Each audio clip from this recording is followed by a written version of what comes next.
Sus Majestades los Reyes y Sus Altezas Reales la Princesa de Asturias y la Infanta Doña Sofía. Although we have occasionally seen Queen Letizia in elegant updos that elongate the neckline, 2025 has been the year she truly let her hair down, literally. Princess Leonor follows in her mother's footsteps, and the shiny, healthy-looking long hair clearly runs in the family. Despite the buns required during her military training, Leonor maintains her hair as spectacular as we saw during this historic day at the Royal Palace. Impeccable in a red suit that radiates confidence and authority, Leonor arrived at the palace with XL-length hair parted in the middle, natural waves flowing from mid-length to ends, and the ultra-healthy finish that has become her signature. Queen Letizia once again appeared at an event alongside Princess Leonor and Infanta Sofía, who is pursuing her university studies in Lisbon. For the occasion, Letizia relied on wardrobe staples and recycled a standout 1980s-inspired ensemble by Carolina Herrera. Made from pink tweed, the look included a jacket with a highly structured shoulder silhouette and embroidered front, paired with a midi-length pencil skirt.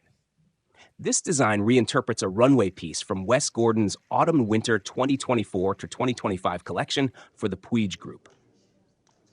Letizia first debuted this outfit in Rome on the 11th of December 2024 during a state visit to Italy, where it made a strong media impact and evoked the style of Queen Sofía. She paired her pink tweed jacket and skirt with pink patent slingback pumps with a 4-centimeter heel, the Carlotta model by Magritte, and the handbag she also carried in Rome. Her Newzee earrings by Golden Roses, rose gold and diamond stars, were first worn on 19th of June 2023 during an engagement with Queen Rania of Jordan in Madrid. The pink ensemble may also serve as a heartfelt tribute to her mother-in-law, as Queen Sofía chose the same color family for today's highest crown decoration, opting for a two-piece by her trusted designer Alejandro de Miguel. Queen Sofía herself was radiant in a sophisticated two-piece from de Miguel's 2026 collection. A floor-length column dress with front draping at the waist, fully covered shoes, and a structured jacket with French sleeves, a round collar, and subtle beaded edging reflected both elegance and historical resonance. The look echoed her 2025 Princess of Asturias Awards ensemble. A fitted jacket and pants adorned with delicate embroidery, complemented by pearl and diamond earrings, first worn in 2006, and a historic bracelet once belonging to Queen Victoria Eugenia, grandmother of King Juan Carlos. Over the years, Queen Sofía's style has gradually modernized, from an oversized watercolor print blouse with wide pants at Merivent Palace to an apple green jacket and pleated pants for the launch of the frigate Boniface, demonstrating a relaxed yet polished approach. Today's ensemble represents a graceful contemporary refresh, combining classic sophistication with emotional significance. Infanta Sofía also made a statement with her outfit for the presentation of the collar of the Illustrious Order of the Golden Fleece. She turned again to Vogana, the Spanish brand founded by Carmen de la Puerta. Sofía wore Gabi navy trousers, a high-waisted, straight-leg model, paired with the Orion top from the same Andalusian label. The top featured an asymmetrical neckline, leaving one shoulder exposed, and a peplum detail at the hem, a subtle ruffle that echoes a classic style popularized by designers like Christian Dior and Elsa Schiaparelli and seen frequently in Queen Sofía's wardrobe. The top combines timeless elegance with a youthful, modern twist. Although she first wore heels at the 2022 Princess of Asturias Awards, Infanta Sofía prefers low, comfortable shoes, likely influenced by her mother, who suffers from Morton's neuroma. For this ceremony, Sofía wore black, pointed-back ballerinas with crossed straps, low heels of 2 to 3 centimeters, previously seen on 12th of October during the National Day Parade. The ceremony itself, held in the throne room of the Royal Palace of Madrid, was historic and deeply emotional.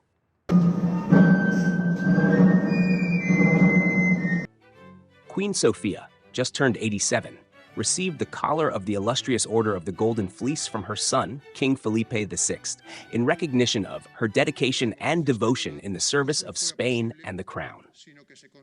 Overcome with emotion, the king closed a symbolic circle. Just as he had presented the Golden Fleece to Princess Leonor in 2018, he now granted the same honor to his mother. Finalizada la dictadura del general Franco en 1975, La firme voluntad de la corona contribuyó decisivamente a abrir en nuestro país el camino hacia la democracia.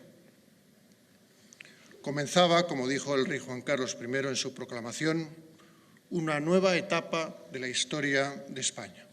Un sistema democrático plural y estable, apoyando con convicción al rey Juan Carlos, mi padre, en su acertada y temprana apuesta por la apertura democrática y las libertades. Gracias.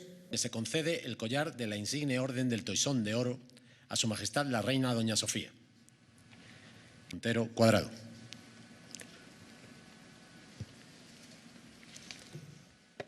Felipe VI's speech highlighted the historical and personal significance of the day, describing Queen Sofía as a guiding figure in Spain's democratic journey and praising her decades of service.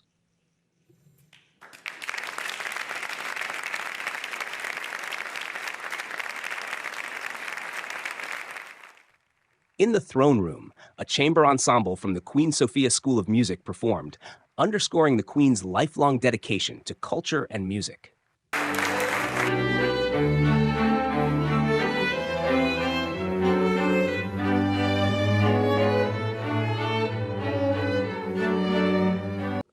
The Royal Palace welcomed guests, including former Prime Minister Felipe González, constitutional fathers, Miguel Herrero and Miquel Roca, and other authorities.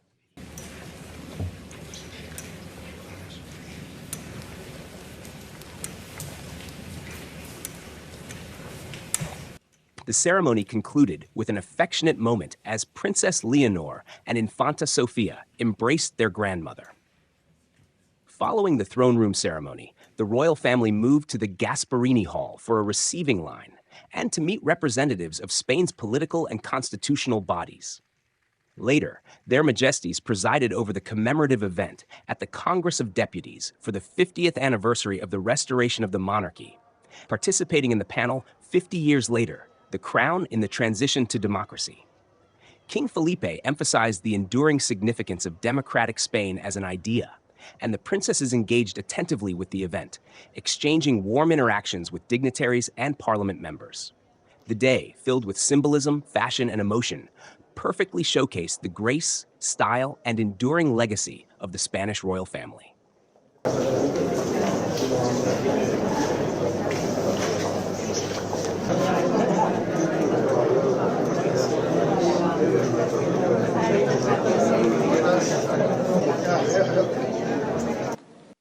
Upon their arrival at the Congress of Deputies, the royal family was received by key authorities, including the President of the Congress of Deputies, Francina Armengol, the President of the Senate, Pedro Roland, the President of the Constitutional Court, Candido Conde Pompido, the First Vice President of the Government and Minister of Finance, Maria Jesus Montero, the Minister of the Presidency, Justice and Relations with the Cortes, Felix Bolaños, and the Minister of Territorial Policy and Democratic Memory, Ángel Victor Torres, among other dignitaries. Inside the historic chamber, King Felipe VI, Queen Letizia, Princess Leonor, and Infanta Sofía took their seats in the front row, marking the start of the commemorative event.